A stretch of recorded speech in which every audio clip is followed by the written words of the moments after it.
Assalamualaikum warahmatullahi wabarakatuh. Sahabat situs sejarah yang dirahmati Allah SWT. Isra Mi'raj merupakan peristiwa penting dan bersejarah bagi umat Islam. Rasulullah SAW melakukan perjalanan dari Masjidil Haram ke Masjidil Aqsa, kemudian dibawa ke langit ketujuh untuk diperlihatkan sebagian dari kebesaran Allah. Dari peristiwa Isra Mi'raj itu juga turun perintah untuk melaksanakan sholat 5 waktu untuk dikerjakan oleh Nabi Muhammad SAW dan seluruh umatnya. Peristiwa ini tercantum dalam Al-Quran, surat Al-Isra ayat pertama. Maha suci Allah yang telah memperjalankan hambanya pada suatu malam dari Masjidil Haram ke Masjidil Aqsa yang telah kami berkahi sekelilingnya, agar kami perlihatkan kepadanya sebagian dari tanda-tanda kebesaran kami. Sesungguhnya Dia adalah Maha mendengar lagi Maha mengetahui.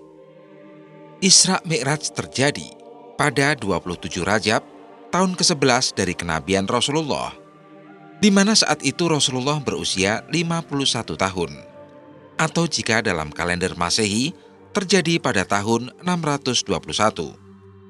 Namun kapan terjadinya Isra Mi'raj ini masih banyak sejumlah pendapat para ulama.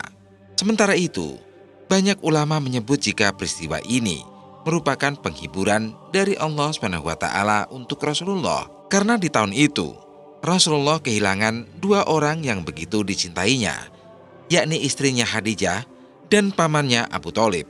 Tahun itu juga kemudian disebut dengan Amul Huzn, tahun kesedihan. Sebagai umat muslim, sudah seharusnya mengetahui peristiwa Isra Mi'raj ini untuk menambah keimanan dan ketakwaan. Berikut ini rangkuman perjalanan Isra Mi'raj seperti dikutip dari kajian Ustadz Khalid Basalamah, Perjalanan Rasulullah ke Langit Ketujuh. Isra Mi'raj sendiri memiliki arti kata masing-masing, yaitu Isra adalah perjalanan Nabi Muhammad SAW di malam hari dari Masjidil Haram ke Masjidil Aqsa. Mi'raj adalah naiknya Nabi Muhammad SAW ke alam yang paling tinggi atau Sidratul Muntaha, dan di sanalah sholat 5 waktu diwajibkan. Sebelum melakukan perjalanan Isra Mi'raj, terjadi pembelahan dada Nabi Muhammad SAW oleh Malaikat Jibril. Ini adalah peristiwa kedua pembelahan dada Nabi Muhammad oleh Jibril, di mana yang pertama adalah saat Nabi Muhammad masih kecil dan tinggal bersama Halimatus Sa'diyah. Adapun pembelahan dada ini adalah untuk mempersiapkan Nabi Muhammad sebelum dibawa melihat sesuatu yang luar biasa. Nabi Muhammad SAW pergi dari Masjidil Haram ke Masjidil Aqsa menggunakan buraq. Diriwayatkan buraq ini adalah kuda putih bersayap. Namun umat muslim tidak perlu mengilustrasikan dan membayangkan. Buraq ini memiliki kecepatan yang tak bisa dibayangkan. 1 kali kaki menapak langsung sampai ke tujuan. Sesampai di Masjid Al-Aqsa, Rasulullah SAW menambatkan buraqnya, kemudian beliau melakukan salat 2 rakaat dan menjadi imam, di mana makmumnya adalah para nabi dan malaikat-malaikat Allah Subhanahu wa Ta'ala. Kemudian bersama malaikat Jibril, Nabi Muhammad SAW diajak naik ke langit pertama. Ini ringkasan apa saja yang dilihat Nabi Muhammad di lapisan langit. Kisah di langit pertama. Di antara awan-awan putih yang lembut, dia bertemu dengan sosok yang luar biasa, seorang laki-laki yang tinggi besar, mencapai 60 siku ke langit, setara dengan sekitar 27 meter di bumi. Beliau adalah Nabi Adam alaihissalam.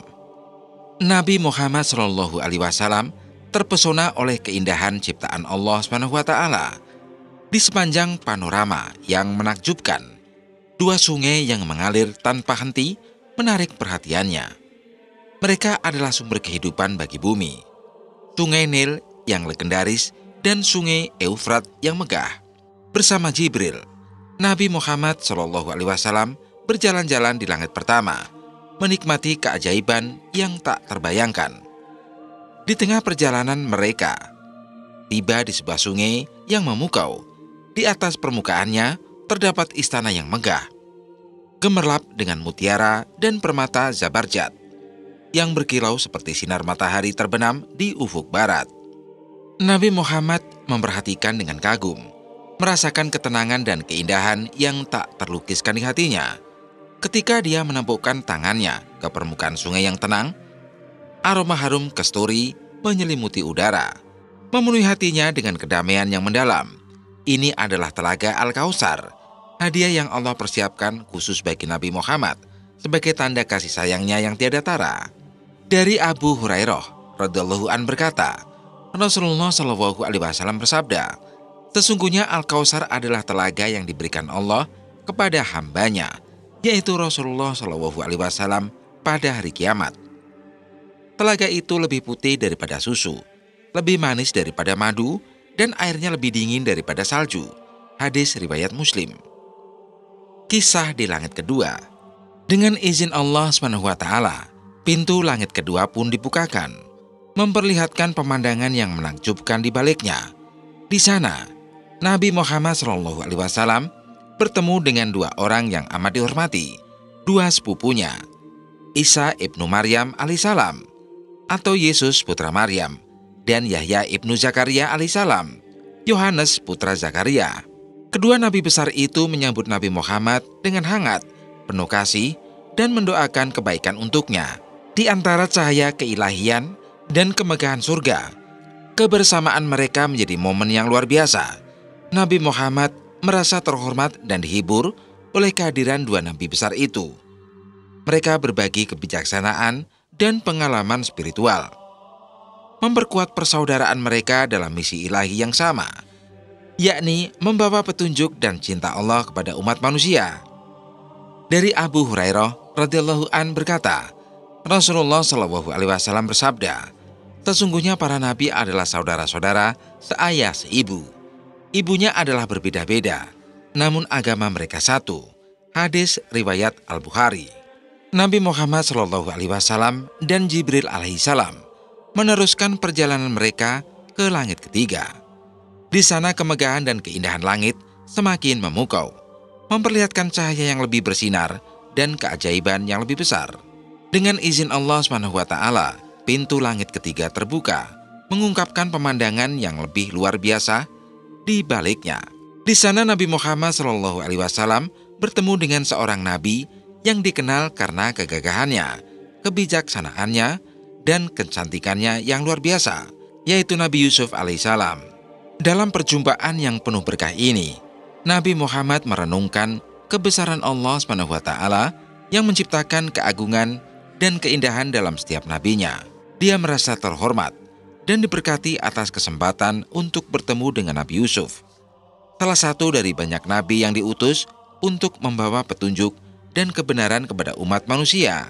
Dari Anas radhiyallahu an berkata, Rasulullah Shallallahu alaihi wasallam bersabda, aku diberikan kemampuan berbicara yang paling indah dan berbicara dalam tata bahasa yang paling bagus dari antara kamu. Apakah ada di antara kamu yang dapat mengetahui tentang mimpi? Aku berbicara dalam tata bahasa yang paling bagus dari antara kamu.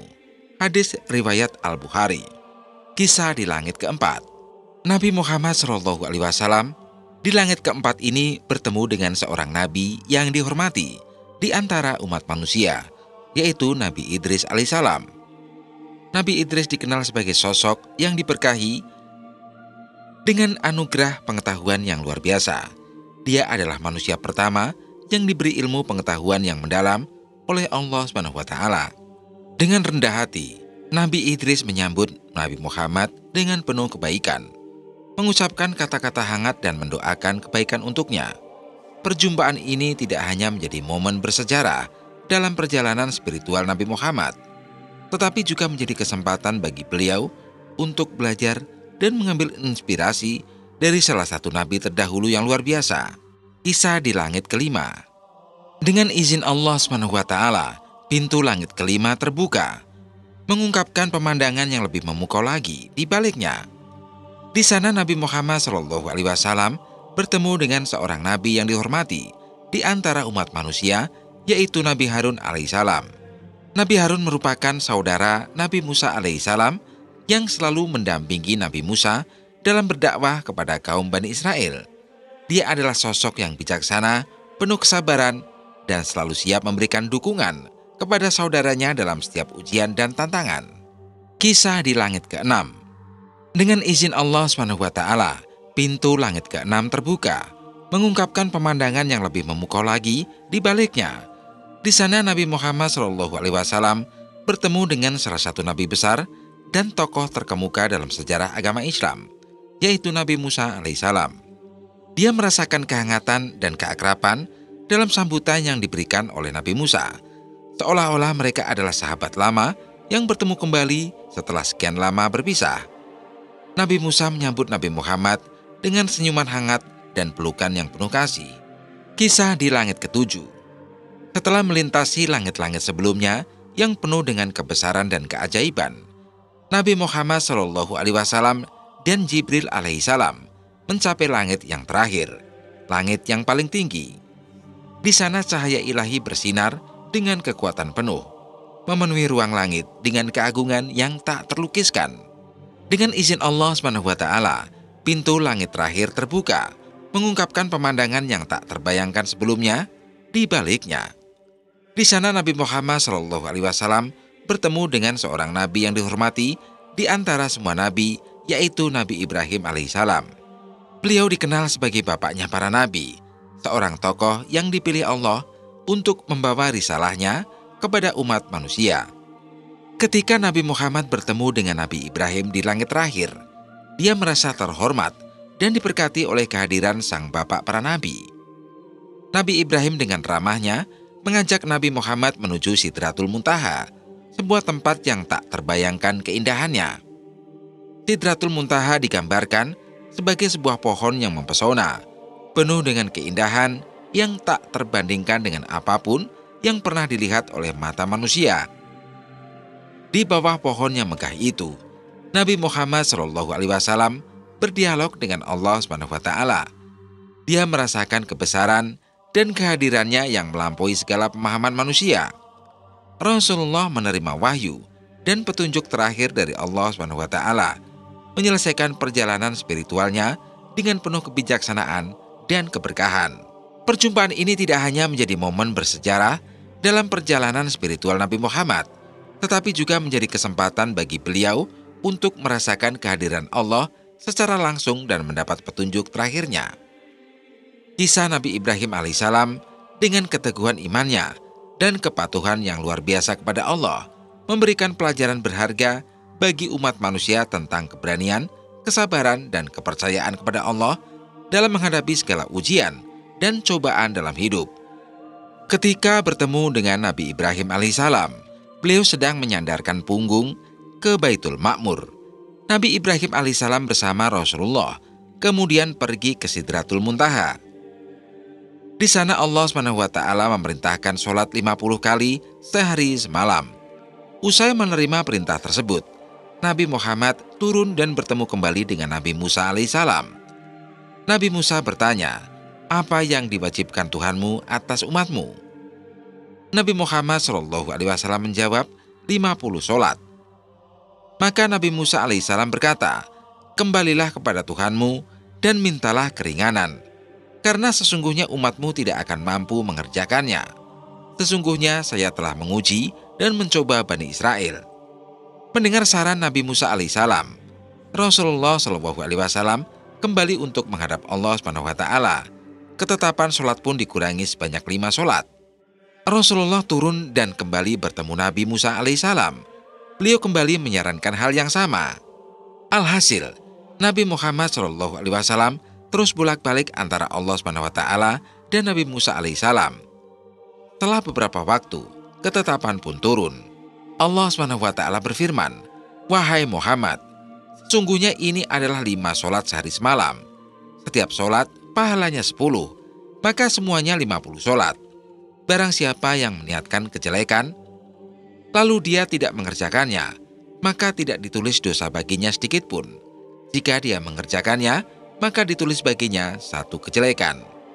Setelah menerima firman Allah SWT tersebut, Nabi Muhammad SAW turun dan bertemu Nabi Musa alaihissalam untuk yang kesekian kalinya.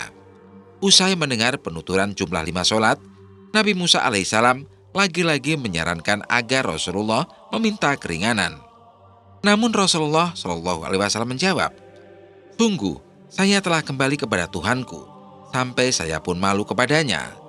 Sejak saat itu, perintah sholat 5 waktu ditetapkan untuk umat Islam dan berlangsung hingga hari akhir. Sekian video kali ini, semoga bermanfaat. Wassalamualaikum warahmatullahi wabarakatuh.